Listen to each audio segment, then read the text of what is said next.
All right, here we go. Welcome to, I cannot tell you which installment this is of the Aperitif concerts, sponsored by Tesoro. Tesoro is an international group of women poets. And I say this every week. You would think I would get tired of saying it, but we are blessed. We are beyond blessed. We are fortunate to have this particular, I can't find another word for it except soul singer on board today. I'm trying to remember when I met this woman, and I can't. It seems as if her words have been in and around and on my life before we even knew each other. So I'm going to let her tell you about herself. But please welcome the poet Rosegold.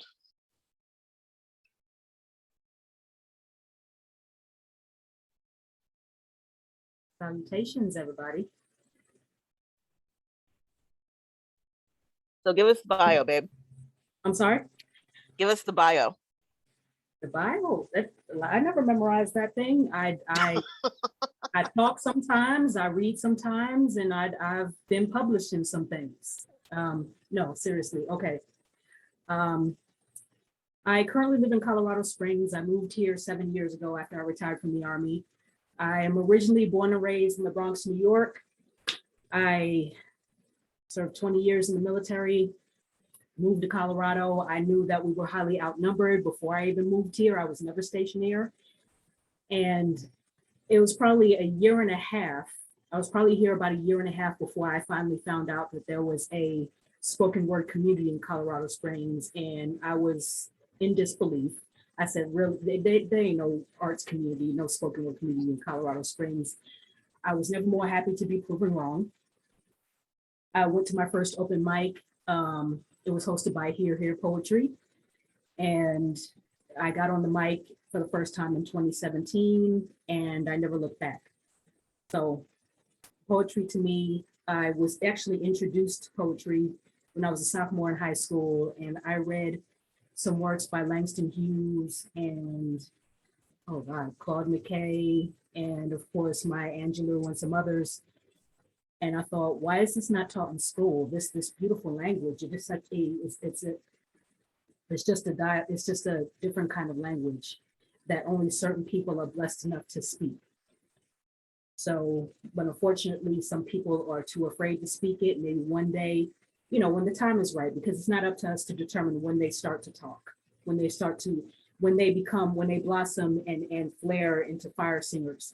So maybe we can do or say something that will inspire them one day, because if I had a nickel for every open mic I went to pre-pandemic, where someone would come to the microphone and say, well, I really wasn't gonna put my name on the open mic list, but I got inspired by everybody else. So I decided to get on and say something. So that's pretty much where it went. And it just, once I started writing, once I started spitting, it was a wrap. Okay. So I'm going to start you off. You sort of already answered it, but everybody has a different take on this particular question. So I'm going to start you off the way I start all of our interviews off. Why poetry and why now? Why poetry? Like I said, to me, it's a love language. And it's a language that not everyone is able to speak. And I've said this before, people have heard me say this, it's my ministry, it's my pulpit, it's my calling, and this is how I reach the masses. Everybody has a story, but there's a certain way you have to tell it. Why now? As I say in one of my poems, I think it's What Color Is Your Noise? I say, this country keeps giving us fodder to write about. I would love to write about, kittens and puppies and all that sort of stuff. The sky is blue, the roses are red, violets are blue. I'd love to write about simple stuff like that, but I can't. There's too much going on in this world. And it has to be recorded, because 20, 50, hell, 5 years from now, people are going to read what took place in 2022, what took place in 2020. Those of us who lived through the pandemic, those of us, we're griots, we're storytellers. And as we well know, they're gradually trying to erase our history. So we have to be the ones to tell it, and tell it in a way that it resonates with the listener, to where they can empathize, they can relate, they feel like they're being heard and they're being seen. So words live on, especially when they're printed. So people, those of us who have our work out there, it stays forever. It stays forever. And who knows, they might be trying to gradually erase us too, because not everybody's about poetry. So Yeah, the only quarrel as such that I have with what you said is you said, they're trying to gradually erase it. And just from what I've seen in the last 7, 8 years, they're moving as fast as they can. But the cause in the case of the righteous shall prevail, so we're okay. mhm, You talked about being in the military for 20 years. yes. Okay. Tell us about that experience, because I'm from a military background, but I don't know what it's like to be in the military. And I know that as a woman and as a woman of color, there are some experiences and some things that you had to go through that other folks don't hear about, never found out about, don't believe, just, Mm, okay. So I wasn't gonna read that poem tonight. I'm not gonna get into it, but now I might have to read that poem. I have a poem called Butterscotch Camouflage that talks a little bit about that. And as far as my experience, we've come across a lot of, and there are a couple other veterans and veteran spouses on this call right now. And we've had to deal with a lot of non-melanated patriarchal nonsense where we are stuck in someone's petri dish, shoved under their microscope, and have our every movements scrutinized as we move about the earth. Our facial expressions, our tone of voice, how we conduct ourselves, how we carry ourselves, what we say, when we say it, how often we say it, what language we say it in, who we say it to, what time of day it is when we say it. It's, are you that insecure? Do you feel that threatened, that you feel the need to constantly come after us based on your biases, based on, you label, typecast, stereotype, chastise, scrutinize, marginalize, judge, and condemn, based on what you saw in the movies, what you saw on TV, the stupid TV shows, in a word, Hollywood, but you believe everything you read and see. Our integrity is questioned, our intellect is questioned. One veteran, I remember her telling me that she tried to get her soldiers, to enhance their professional development, recommend books to read. And that's it in my fields. I'm in financial services. Even we do that, just books to read, just to get them smart. And her first sergeant, correct me if I'm wrong, sis, her first sergeant told her pretty much in the same words to dumb herself down. She needed to dumb herself down. So I would, and the folks who are on this particular screen and the folks who will see this on YouTube know that, again, as women and particularly as women of color, we hear that all the time, military or not, because it makes us too intimidating if we know what we're talking about. And those are some of the generalizations that have been thrown around. It's the typical tropes: intimidating, aggressive, attitude. Yeah. That's why, somebody had posted that, we weren't supposed to come across as angry.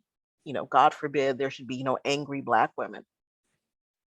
And I remember posting back, what did you leave us? What else did you leave us to be?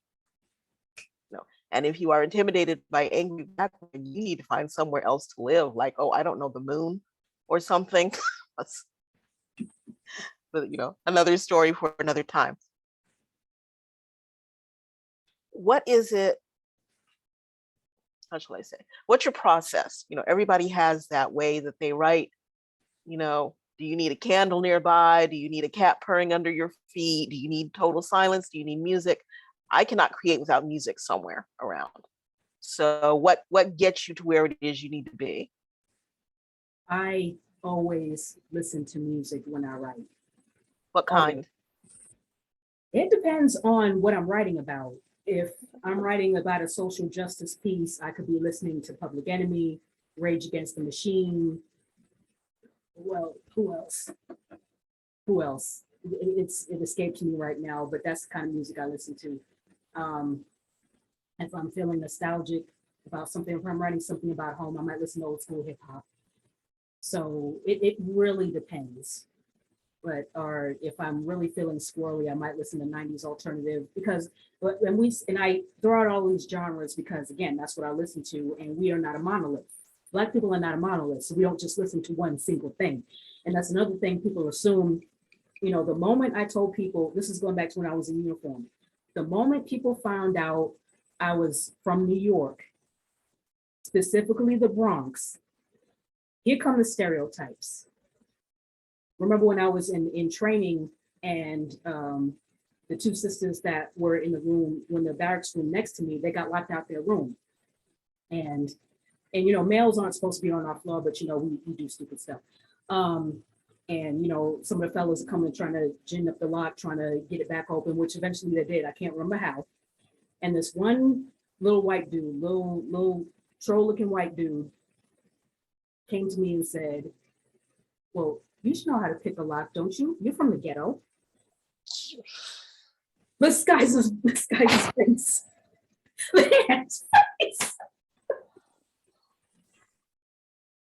Wow. I kind of sort of hit him.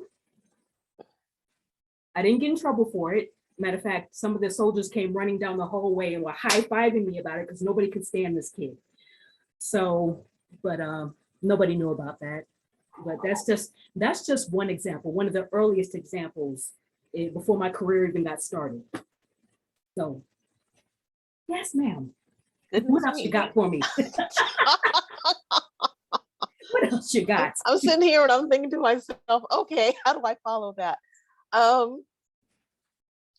What is, and I know this is a hard question, but I pose it deliberately. What is the hardest? I take it back. Let me not do that one. What is the best time you've ever had on stage, virtually or in person? Oh, that's a wonderful question.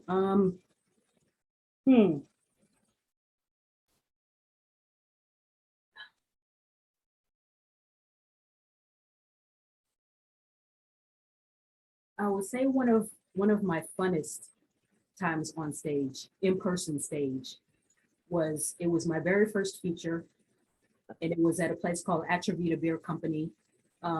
If that place is not familiar, it's here in Colorado Springs. It's Latin owned. Matter of fact, the husband is he's a former Army officer, and he was one of the heroes of the Club Q shooting. My very first feature was at their brewery. Let's see, maybe TEDx.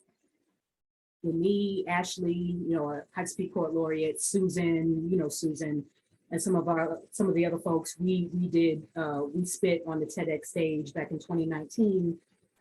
And even though our experience wasn't the best in between, because of course they cater more to the speakers, the actual speakers, we were just poeting in between the speakers. But we can all say, all 7 of us could say that we stood on that red dot stage, as they call it. So, but I'd say the best time, it's when you get that reaction from the audience, when people come to you afterward, whether it's in person, they come up to you and say, I really resonated with what you said. It really spoke to me. Or if it's virtual, somebody will send me a message privately in the chat and say, A, B, and C, which is between me and that person. And that's what means the most to me. It's not about getting all the high speed pats on the back and all, oh, you're so fired, and all this stuff. Yeah, we're human, that's great. Who doesn't want that?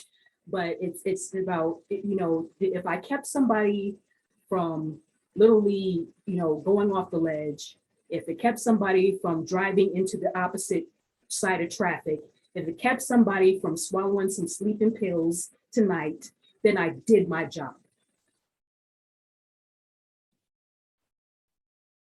Okay. Well, I can't think of a better intro into you actually doing your job. So let go, let flow, sugar. Um, Oh, does that mean I'm on? yes, ma'am. Do your thing. Okay. All right, well, salutations, family. I'm glad to see you all join me, whether I can literally see you or not, but I'm glad I appreciate your presence. I had said earlier that we are not a monolith, so you're going to hear certain different types of poems covering different types of things that, people write about what affects them. So, but first, my Miranda warning. You have the right to spit fire. Anything you say can and will be used to burn blasphemies to the ground. You have the right to live a life free from generational curses. If you cannot afford these yokes and burdens, feel free to leave them at the foot of the microphone. Like I said, that's the only Miranda warning I'll respond to. So, I don't know if you're aware, but your complexion is not protection, subject to inspection. Others see and clutch their purses, run in other direction. Roll up windows upon detection, claim to hate the suggestion that worthy is our reflection. Yet at first glance, it inspires an erection. Heirs to America's original sin, but gaslight deflection, guns and God affection, freedom for all, objection. Protecting children in schools, radio silent selection. Stripping women's rights, say it with your chest inflection. Got a little woman here all of a sudden.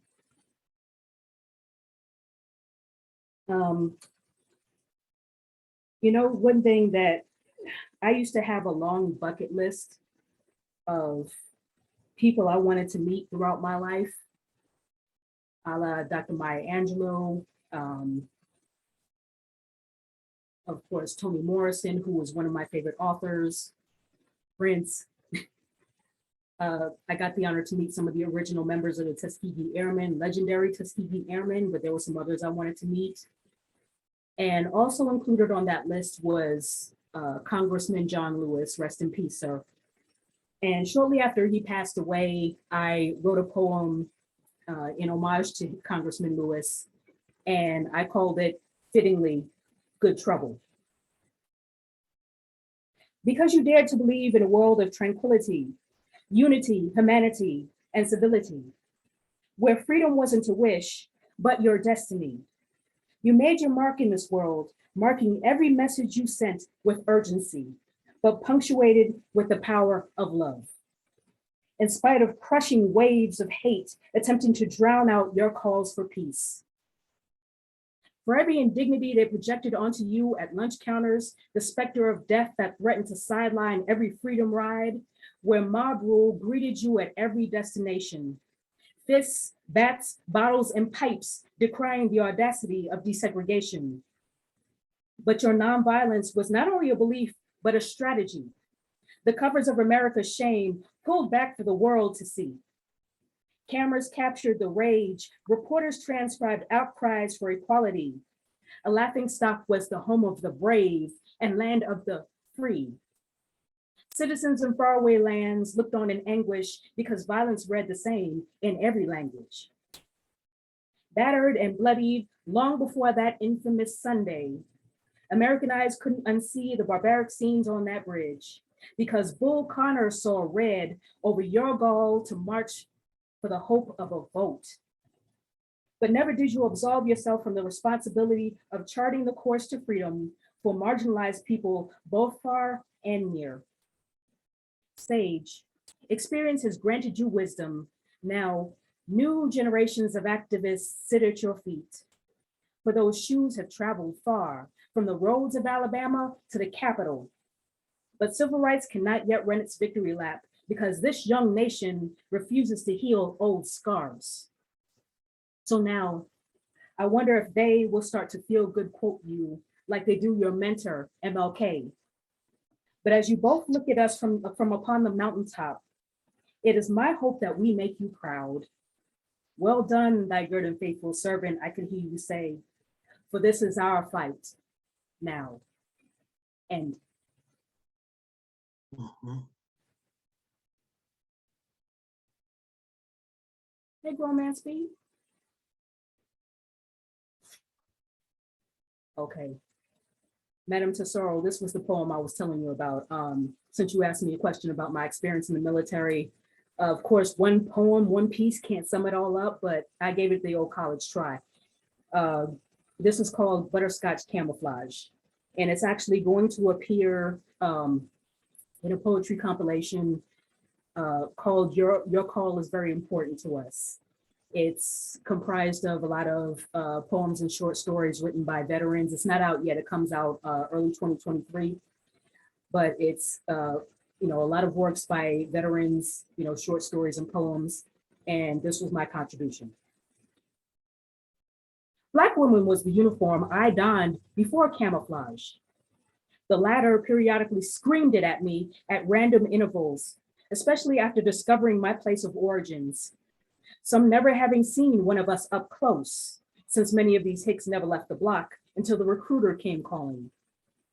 So educated by Hollywood they be, where home is portrayed only as a shoot 'em up Wild West, minus the glorifying glamorization not afforded to Black and brown inhabited dwellings. Where's your accent? You should know how to pick a lock, right? You're from the ghetto. I already said that. Black soldier, expected to always keep my classy in the face of condescension, uncouth competence and character questioned. In reality, I'm quite cultured, versed in many languages. I understand narcissism. I understand cultural appropriation. I understand misogynoir. I understand instability and backward thinking. I just don't know how to regurgitate those tongues in return, and I'm glad. So imagine having my femininity rated against European standards, not soft enough because you don't genuflect like enchanted Disney damsels in distress, but just hard enough to make you feel inadequate whenever I enter the room. So them and Scarlett O'Hara can kindly just at ease. And then some of us with the colonized cerebrums want to be the solo act in the theater of whitewashed bureaucracy, so no one can hear the tears over the tap dancing, who will not only throw you under the bus, but sometimes be the ones driving it. They said it takes a village, but their bus bypasses that route. All your skin folk ain't kinfolk, even in camouflage, on or off. You never stop being Black. Why am I a colossal threat when I dare be both in the same body? Would it satisfy the court if I could perhaps split myself in half, just as King Solomon suggested with the baby? And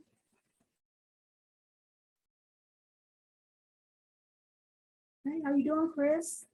Hey, Marissa. Hey, Sandy. Tanisha, how's it going? When I start running my mouth, that means I'm looking for something. So pause for station identification. Well, she's looking for something. Let me remind all of you all that if you would like to, donate to help the flow, you can send a coin to poetswind@hotmail.com. And also to let you know, 90% of anything that is made tonight goes to the artist because folks need to get paid. And 10% goes to Tesoro to help us kind of keep the lights on. So I'll go ahead and post that PayPal address in the comments. Give as ye may, as ye can, or as ye see fit.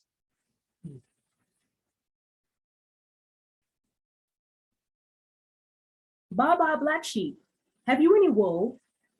I saw the big bad wolf climbing out your window last night, then head over and pay Dorothy a visit in Oz, while Scarecrow, Tin Man, and the Cowardly Lion watched.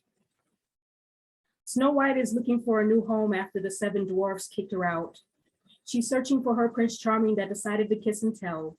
Now no one wants her. Cinderella has her own troubles, though. The glass slippers broke once she consummated her marriage to her prince, so now the novelty's worn off.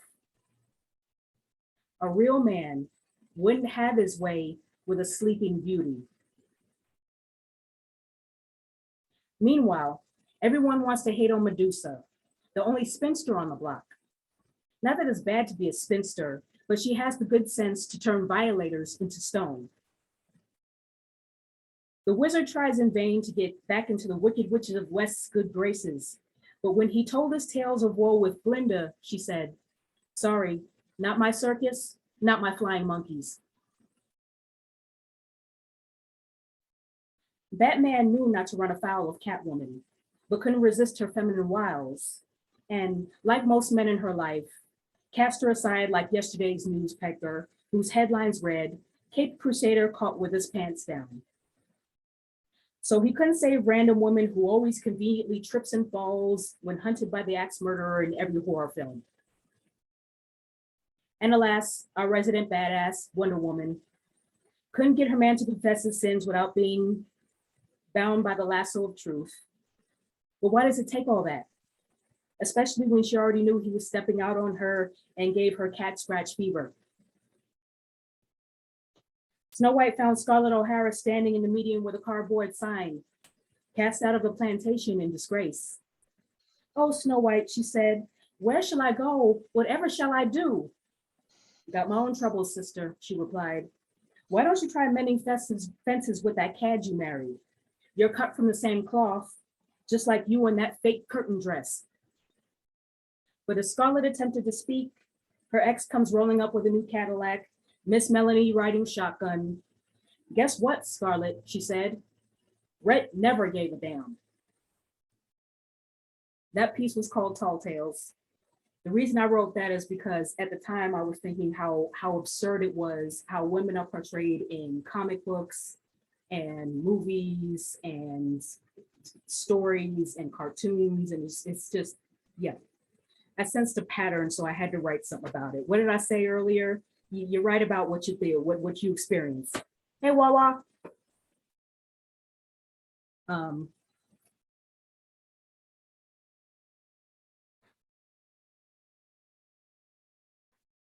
I'm sorry, I was muted. Yes, I love that piece. How are you today? Yes. I'm well, thank you. Miss Stacy, Yeah. will put you back on mute. Okay, all right.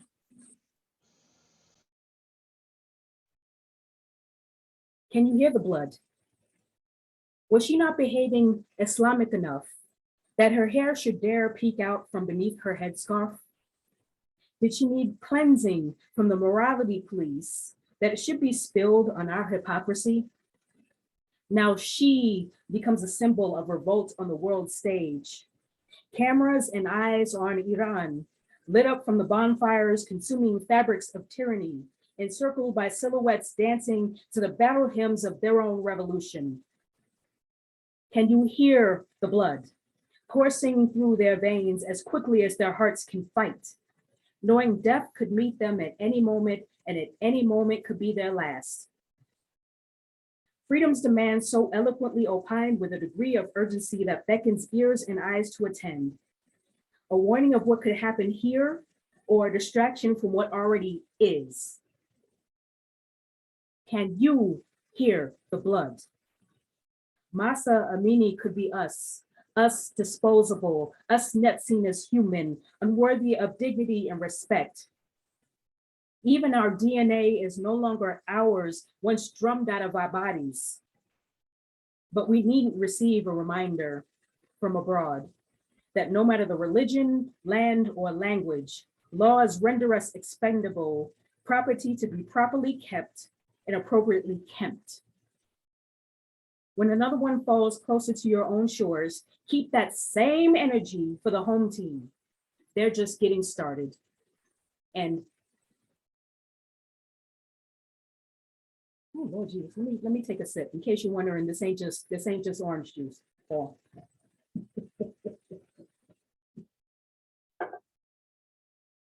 Hold on. practice. Y'all doing all right? Y'all feeling all right? All right. So I wrote this piece early on in the early months of the pandemic because people who know me before the pandemic, you know, I get dressed. I get dressed. Heels, lipstick, which I refer to as war paint, earrings, everything. Like John Witherspoon, rest his soul, used to say, coordinate. So, so this is one of the only two pandemic pieces I wrote. Such a gorgeous day in the middle of my May, and I'm overdressed. My legs from the knees down haven't seen the light of day since last fall. Normally, my feet would still be enjoying the after effects from first pedicure of the season pampering. It's open toe season, after all. I'm not supposed to wear socks in the springtime, and jeans are an abomination, except in the form of capris or skirts with frayed ends. I'd almost forgotten what it was like to put on my lips, go forth throughout the land and greet my subjects with a crimson pucker. What's the point when I look like I'm about to rob a bank each time I leave my home? In this season of pandemic, I have no desire to expose more skin than necessary.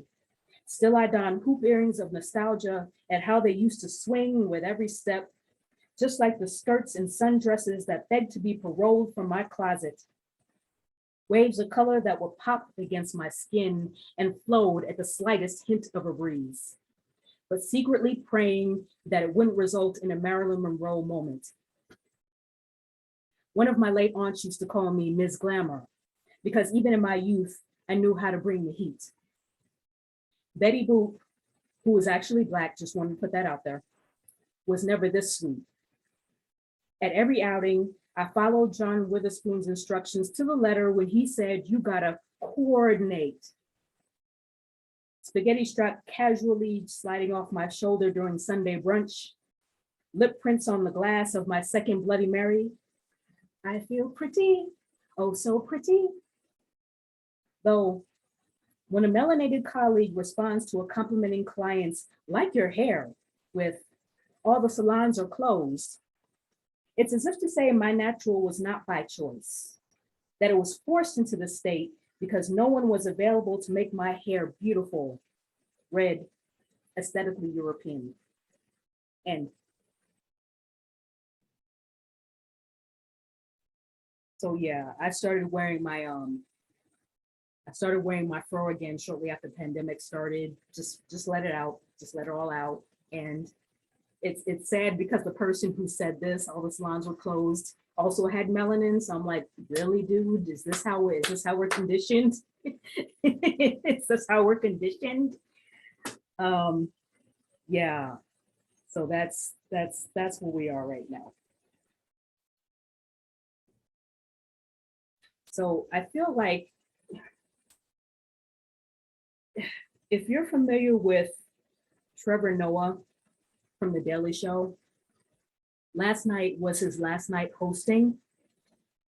And he said something so beautiful in homage to Black women. You know, he was saying something to the effect that, you know, we know what happens when things don't go the way they should, you know, and we can't afford to F around and find out. And he went on to say that if we really want to know what to do or how to do it, or maybe the best way or most equitable way, talk to Black women. And I was like, wow, Trevor. And you know, we've had quite a year, a lot of microaggressions, a lot of gaslighting, you know, with Ketanji Brown Jackson's, you know, Supreme Court nomination hearings, and, you know, Stacey Abrams, you know, why she didn't win, and, you know, who voted for her, or rather who didn't vote for her and why. And I'm sure everybody here knows that Brittany Griner was released. She's freed. Well, not everybody is happy that Brittany's been released, and they've had no problem offering their reasons as to why. So it's been an interesting year for us. So I wrote this piece earlier this year. It was actually a sequel to a poem I wrote back in 2020, Father's Day 2020, called I'm So Sorry, in homage to Black men. But I'm So Sorry, part 2 is an homage to Black women. So here we go. I'm so sorry to the sisters with the afros, locks, braids, and kinky curls, whose professionalism and competence were challenged because the other didn't recognize crowns come in different shapes and textures. I'm so sorry over the disdain cast upon you from greed-eyed monsters covetous of your glow. They want all of your accolades that comprise such beauty and grace, but none of the accompanying drama that ensues simply for daring to exist in this world. I'm so sorry you continuously find yourselves in spaces where you're expected to maintain your composure in the face of overwhelming disfavor, whereas in the recesses of your mind, you see the earrings and shoes coming off and the glistening from a protective coating of Vaseline for if that MFer say something to me one more time, it may be the time you finally snap. That's the justification they're waiting for. God, forget your resilience. It is a rusty, weathered weapon. I'm so sorry that these so-called men who achieve a certain degree of success run to the other because society conditioned them to believe that this is a step up, or that they'll bed down with you, procreate with you, and perhaps even marry you, but still detest you. In their eyes, you are still not enough.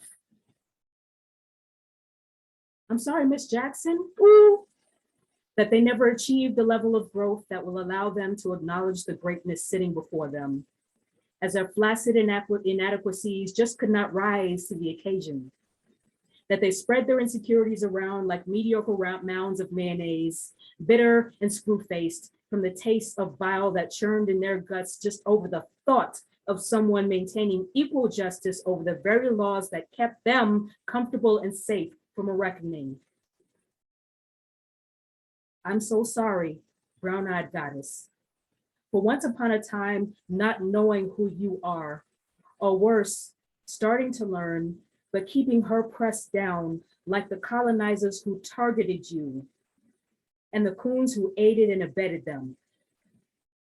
Forgiveness is freedom, and freedom is vengeance. You do not have to wash off your hands. You will thank you later. And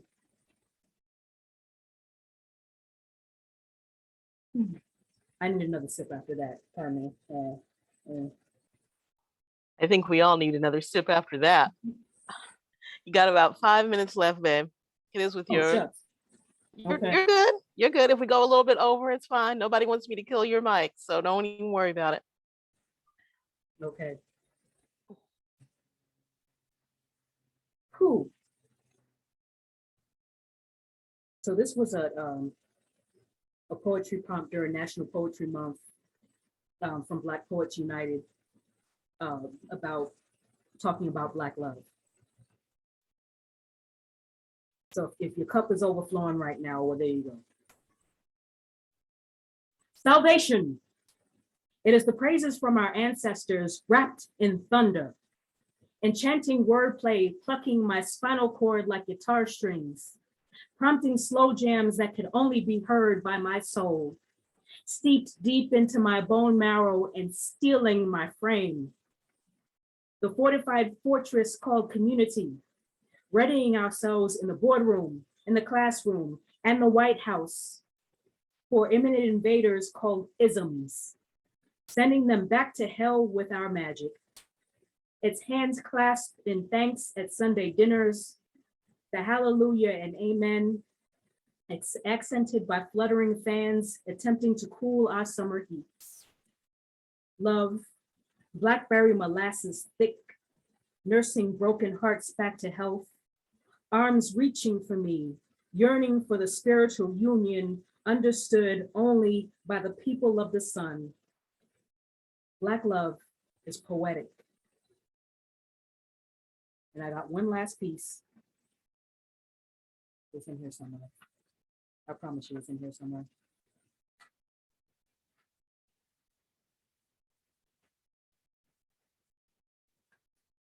It was warm in here and I got the fan on. Okay. Okay. This pretty much sums up why I do what I do. Poetry is my therapy and my ministry. You will find me in the pews and the pulpit, confronted by a congregation of souls that crave audience.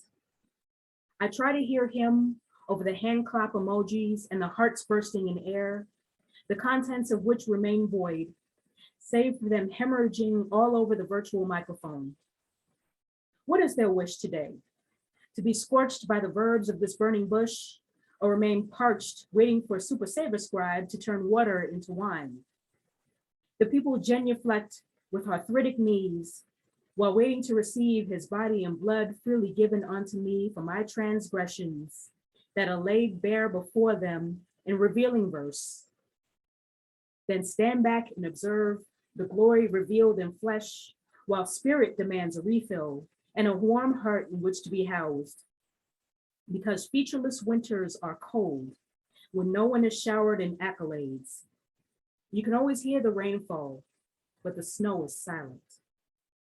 I sit with head bowed, crooked neck, wondering if I will finally receive deliverance through golden-throated, self-proclaimed, sent by God crooners, verbally sparring with their demons.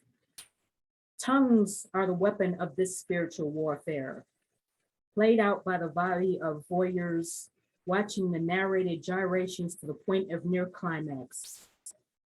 Should we be ashamed or proud? That word may have not been for me, but I receive it, voicing my approval with incomprehensible utterances, crowned by a flickering flame. What of those moments when that mental constipation holds you captive and the words refuse to reveal themselves? To whom do you pray? Where do you go for your release when the contents of the collection plate are sparse? There is nothing noisier than being quiet out loud. But if you listen closely enough, you can hear the glory within. Will you still not love me in my silence? I am the poet Rosegold. Continue to bloom. Thank you. Ladies and gentlemen, open up your mics and throw this lady some flowers. That was absolutely unbelievable. Oh, man. Woo, yes. She's a bad mama jama. Boy, I tell That's you. right. Yes. That's right. Okay. We're gonna need a new mic and everything else that came with it. She done burned everything in the room. Pretty That was much. amazing. To the I ground, to told you dust, I brought the fire extinguisher for you, Poet Rosegold. to dust. Yeah, man. Oh, man. Man. If y'all have any Rosegold, thank you questions so much. for Rosegold, Thank you. this is the time to ask them. We've got about 2 minutes. So if there's Rose. something you need to chat with the lady about, now's the time to do it. I Yeah, have a Rose. question. Poet Rose Gold, why you so fine? Yes, yes. Andy, I miss you. No, I wanted to ask Rose, when are you doing any live features and where? You talking about live and in person? Yes. I don't know just yet. I don't know what's coming up for 2023 just yet. I'm kind of taking a breather, you know, a big contrast from 2021 where I was all over the map. Yes. I was kind of incognito here and there. Yes. So, but trust me, when that happens, I will let you all know. So, Fair enough. Fair enough. Great job. Great job. oh, thank you, Tana. Thank you for being here. We've got about a minute left. Hang on just a minute. We've got about a minute left. If you have any other questions, got about 30 seconds. So make it quick and make it count. Oh, that. Hey, Poet Rosegold, how's it feel to be the shit? Hey, Bear. I appreciate you, Prop.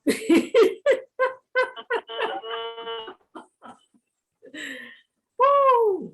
Oh, Lord. You okay, sis? Oh, no, I'm good. You good? What'd you Okay. say, Rachel? Cheers to you, my love. Thank you. And look where I'm drinking from. Look what I'm drinking out of. Bam. Thank you. Bam. Look, we twins. Okay, so ladies and gentlemen, thank you again so much for coming. Again, open up your mics, throw this lady some applause, some roses, raise up a drink, do whatever it is you need to do. While you're doing that, I will remind you that if you want to donate to the flow, the information is in the chat. You can donate on PayPal to poetswind@hotmail.com. 90% of everything we make goes to the artist because artists need to get paid. 10% comes back to Tesoro so we can keep making sure that artists get paid. Honey, thank you doesn't even cover it. I loved this more than I can possibly tell you.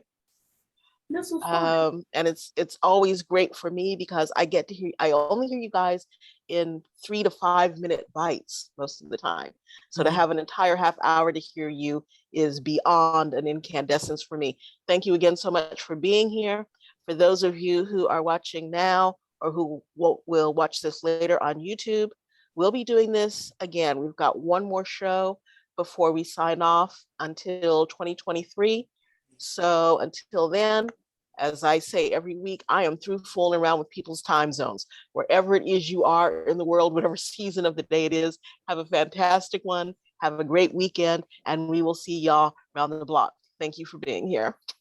Thank y'all. Appreciate you. Thank you. Great job, friend. Amazing. Thank you, Amanda.